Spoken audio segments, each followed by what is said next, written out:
আসসালামু আলাইকুম প্রিয় দর্শক, একদিন আগে পহেলা বৈশাখ পার হয়ে গেল এবং বলা বাহুল্য এই পহেলা বৈশাখ বেশ শান্তিপূর্ণ এবং আনন্দময় হয়েছে।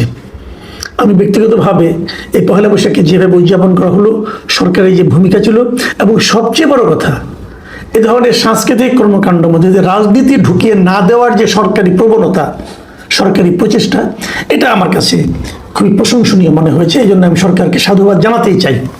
কিন্তু এই পয়লা বৈশাখে আরেকটা ঘটনা ঘটেছে, এটাকে আমি কিভাবে দেখবো, রাজনৈতিকভাবে দেখবো না কিভাবে দেখবো, সেটা নিয়ে আপনাদের সঙ্গে আলোচনা করতে চাই। ওই ঘটনাটা ঘটেছে চট্টগ্রামে।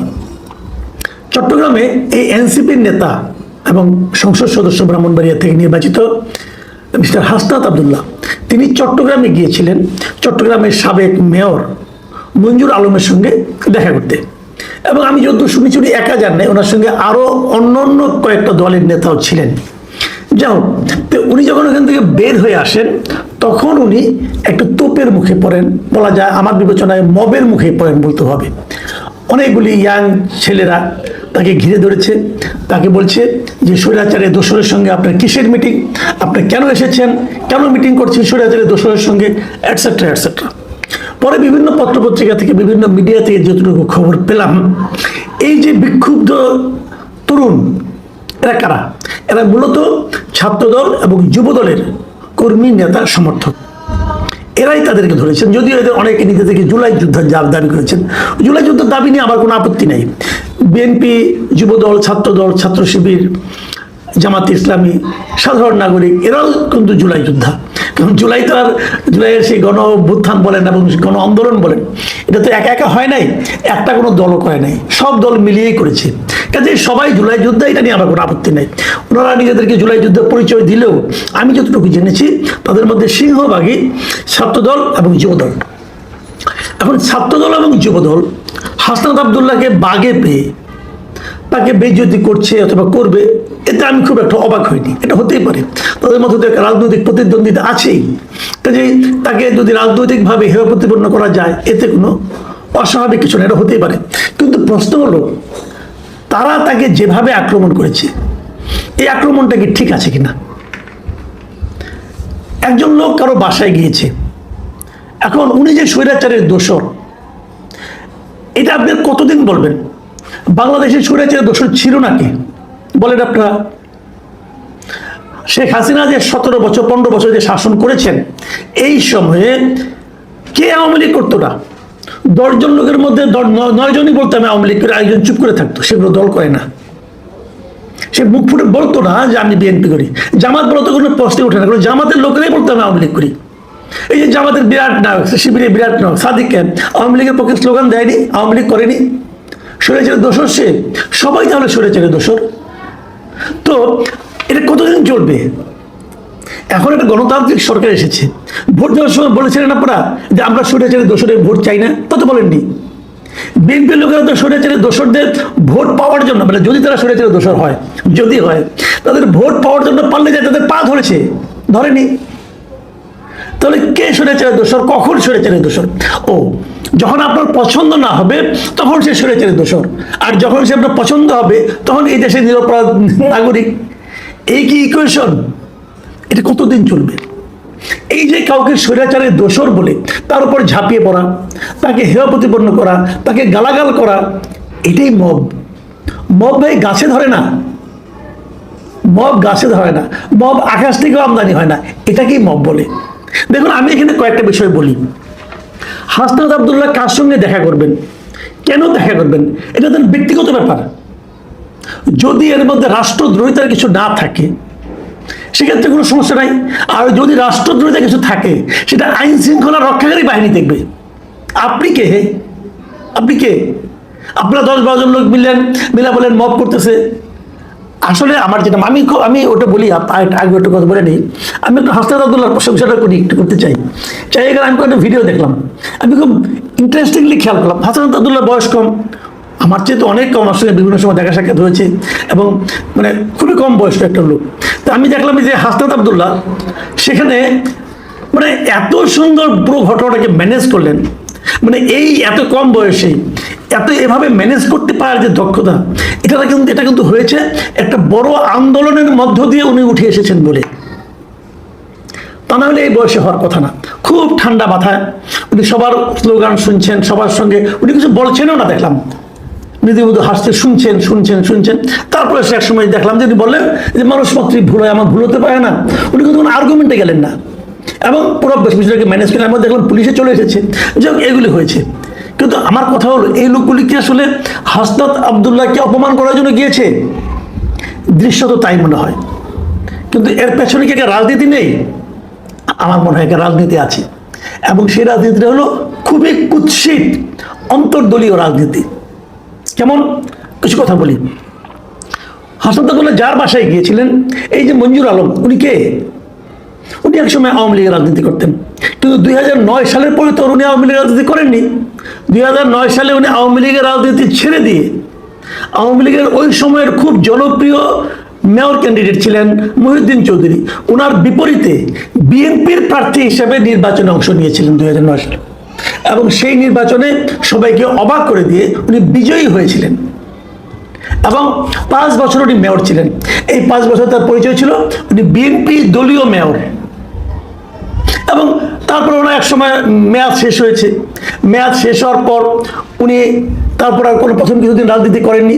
পরে তিনি আবার আওয়ামী লীগের সঙ্গে ভেড়ার চেষ্টা করেছিলেন, কিন্তু আওয়ামী লীগের কোনো অ্যাক্টিভিজমে তাকে দেখা যায়নি। তারপর উনি চুপচাপ হয়ে গেছেন, ব্যবসা বাণিজ্য করতেন। এরপর 5ই আগস্টের পর উনি কিন্তু আবার বিএনপির পক্ষে ওটাকে মাঠে দেখা গেছে, এবং সবশেষ যে নির্বাচনটা হলো, এই নির্বাচনে বিএনপির পক্ষে প্রচারণা চালিয়েছেন। 2-3টা উদাহরণ দেওয়া যেতে পারে। সীতাকুণ্ডে আসলাম চৌধুরী যে ইলেকশন করেছিলেন, তার যে নির্বাচনী জনসভায় সেখানে উনি ভাষণ দিয়েছেন আসলাম চৌধুরীর পক্ষে। বেগম খালেদা জিয়া যখন খুবই অসুস্থ, তখন ওনার জন্য উনি বিশাল মিলাদ মাহফিলের আয়োজন করেছেন ওনার রোগ মুক্তির কামনায়। এগুলো তো সব আমরা দেখেছি, পত্রপত্রিকায় পড়েছি। কেবল তাই না, জানুয়ারি শেষ দিকে তারেক রহমান যখন কি আপনার চট্টগ্রাম গেলেন, তখন ওনাকে কিন্তু একটা ফুলের সম্বর্ধনা কিন্তু আয়োজন করেছিলেন এই মঞ্জুর আলম, এবং সেখানে তাকে যে ফুলের সম্বর্ধনা দেওয়া হয়, তখন তার পাশে চট্টগ্রামে যে বর্তমান মেয়র একটা শাহাদাত, তাকেও আমরা দেখতে পেয়েছি। একটা শাহাদাত তো বিএনপির, তো তারা সবাই মিলেই তো তারেক রহমানকে সম্বর্ধনা দিয়েছেন। তাহলে উনি স্বৈরাচারের দোষর কবে হলেন? 2009-এর পর থেকে উনি 5 বছর বিএনপির মেয়র ছিলেন। তারপর অল্প কিছুদিন প্রথমে অবসরে গেছেন, তারপরে অল্প কিছুদিন আওয়ামী লীগের সঙ্গে জড়িত হবেন বলে বলেছেন। হয়তো সেটা পরিস্থিতির কারণে হতে পারে, ভাবেন একসময়, ওই সময় বাস্তবতাটা কি। কিন্তু তারপর তো আবার উনি বিএনপির সঙ্গে এবং আওয়ামী লীগের কোনো অ্যাক্টিভিজমে ওনার অংশগ্রহণ ছিল বলে কেউ বলতে পারবে না। তাহলে উনি স্বৈরাচারের দোষর কি করে হলেন ভাই? উনি তো বিএনপির লোক। এখন প্রশ্ন হচ্ছে, উনি যদি বিএনপির রাজনীতিতে চট্টগ্রামে খুবই অ্যাক্টিভ হয়ে যান, তাহলে চট্টগ্রামে বিএনপির রাজত্বটা যারা করেন, চট্টগ্রামে বিএনপি যাদের নিয়ন্ত্রণে বলে তারা দাবি করেন অথবা ভাবতে ভালোবাসেন যে আমার নিয়ন্ত্রণে চট্টগ্রামে বিএনপি আছে, তাদের কারো কারো কি অসুবিধা হতে পারে? হতে পারে। এই জায়গাতে মূল সমস্যাটা। মঞ্জুর আলম খুবই প্রভাবশালী একজন ব্যক্তি সামাজিকভাবে ওই এলাকায়, ওনার গ্রহণযোগ্যতা সামাজিকভাবে বিশাল বিপুল, এবং এরকম গ্রহণযোগ্যতার একজন মানুষ যদি বিএনপি রাজনীতিতে অ্যাক্টিভ হন, তখন ওনাকে ইগনোর করা অনেকের পক্ষে হয়তো সম্ভব হবে না। সেই জন্যই কি তাদের অনুগত যুবদল ছাত্রদলকে লেলিয়ে দেওয়া হয়েছিল? আসলে তাদের লক্ষ্য হাসনাত আবদুল্লাহ ছিল না, তাদের লক্ষ্য ছিল মঞ্জুর আলম। দেখুন অন্তর্দলীয় রাজনীতিটা কেমন চলে। আমি দেখেছি এটা, যে যখন আওয়ামী লীগ যখন ক্ষমতায় ছিল, যে 15 বছর তারা শাসন করেছে, সেই সময় আওয়ামী লীগের কিন্তু প্রচুর নেতাকর্মী কিন্তু নিহত হয়েছে, আহত হয়েছে। কার দ্বারা হয়েছে? আওয়ামী লীগের আরেকটা গ্রুপ দ্বারা হয়েছে। এই গ্রুপ ওই গ্রুপকে পিটিয়েছে। মানে এখানে কিন্তু এই যে দ্বন্দ্ব, এই দ্বন্দ্বের প্রকাশ ঘটাতে যে কিন্তু রাজনৈতিক আদর্শ কোনো কাজ করছে না, এখানে কাজ করছে স্বার্থের দ্বন্দ্ব, আধিপত্যের দ্বন্দ্ব, নেতৃত্বের কোন্দল। মানে নেতৃত্বের কোন্দল, ব্যক্তি স্বার্থ দলীয় স্বার্থকে ছাপিয়ে যাচ্ছে।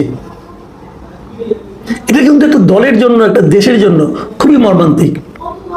আজকে বিএনপি যে রাজনীতি করে, এই বিএনপির যে প্রতিষ্ঠাতা জেনারেল জিয়া, ওনার কিন্তু এটা খুব জনপ্রিয় স্লোগান ছিল। উনি বলতেন ব্যক্তির চেয়ে দল বড়, দলের চেয়ে দেশ বড়।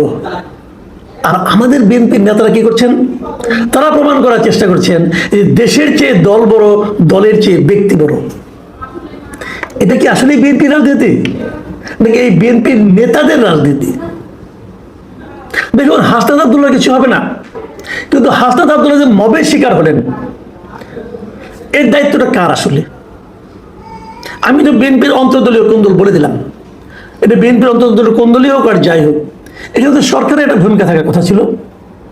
সরকার কি তাদের সেই ভূমিকাটা রাখতে পেরেছে? সরকারের কোন মন্ত্রণালয়ের দায়িত্ব ছিল এটা? কৃষি মন্ত্রণালয়ের না, অথবা ধর্ম মন্ত্রণালয়ের না। এই মব থামানোর দায়িত্ব স্বরাষ্ট্র মন্ত্রণালয়ের। এবং ইন্টারেস্টিংলি এই স্বরাষ্ট্র মন্ত্রণালয় কিন্তু ওই এলাকার লোক, মানে কক্সবাজারের মানুষই। তাহলে স্বরাষ্ট্র মন্ত্রণালয় কেন মব থামাতে পারে না?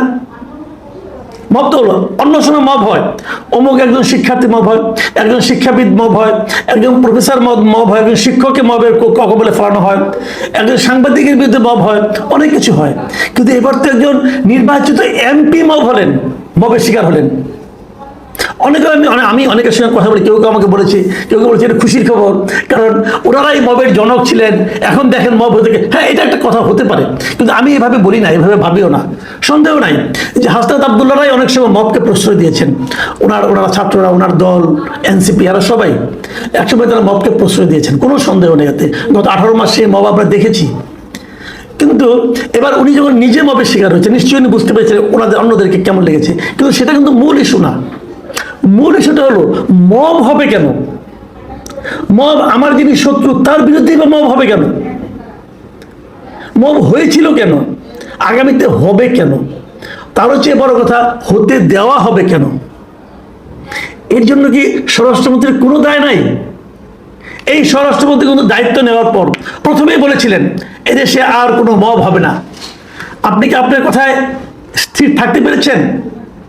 আমি স্বরাষ্ট্রমন্ত্রীকে অনুরোধ করব, আপনি আজ রাতে বিছানায় ঘুমোতে যাবার আগে একবার হিসাব করে দেখবেন তো, আপনি দায়িত্ব নেওয়ার পর এই দেশে কতগুলি মব হয়েছে। একটু খুঁজে দেখেন, পেপার পত্রিকাতে পাবেন। এর জন্য কি আপনার একটু দায়িত্ববোধ নাই? আপনার একটুও খারাপ লাগবে না? লাগা উচিত। আর যদি না লাগে, আপনি বুঝে নেবেন আপনার জন্য ওই দেশের মানুষের কোনো ফিলিংস কাজ করবে না।